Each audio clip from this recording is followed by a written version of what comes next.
Amis africains, bienvenue à la revue de presse de l'Afrique qui bouge. Jacob Zuma sommet de rembourser l'argent des travaux de sa résidence de Nkandla. Le site Œil d'Afrique relève les formations à sa une. Sommé par la médiatrice chargée de la lutte anticorruption, Thuli Madonsela, le président sud-africain va devoir rembourser une grande partie des travaux effectués dans sa résidence privée, payés par le contribuable. Dans un rapport intitulé « En sécurité, en tout confort », la médiatrice n'a pas facilité les choses au chef de l'État sud-africain. Selon le rapport, les dépenses engagées par l'État sont bien supérieures à ce qui était raisonnablement nécessaire pour la sécurité du président. Ces dépenses peuvent légitimement être considérées comme illégales. Les actes en cause relèvent de la conduite répréhensible et de la mauvaise gestion, conclut le rapport qui intervient à 7 semaines seulement des élections du 7 mai prochain. La médiatrice précise également que le pourcentage que devra payer le président reste à déterminer avec le Trésor. Au Mali, plusieurs membres de l'ex-junte, auteurs d'un coup d'État, sont rattrapés par des enquêtes sur des malversations financières alors qu'ils sont déjà arrêtés et poursuivis pour enlèvement, crime et complicité d'assassinat. Le site Africa Time s'en fait l'écho. Le site s'interroge où sont passées ces recettes évaluées à plusieurs centaines de millions de francs CFA.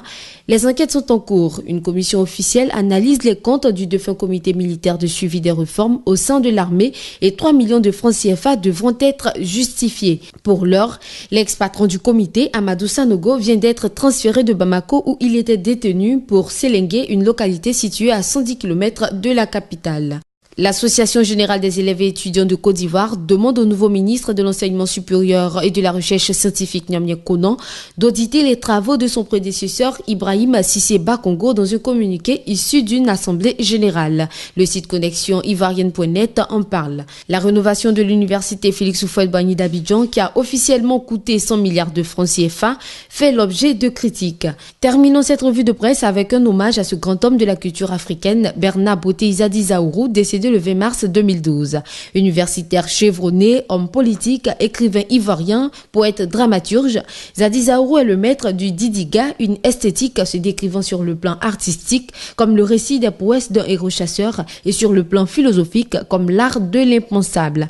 2 ans après sa disparition, son héritage mérite d'être inscrit au panthéon de la culture ivoirienne et africaine. C'est ici que prend fin la revue de presse de ce jeudi. Continuez de suivre l'actualité sur Africa TV, l'actualité de l'Afrique qui bouge.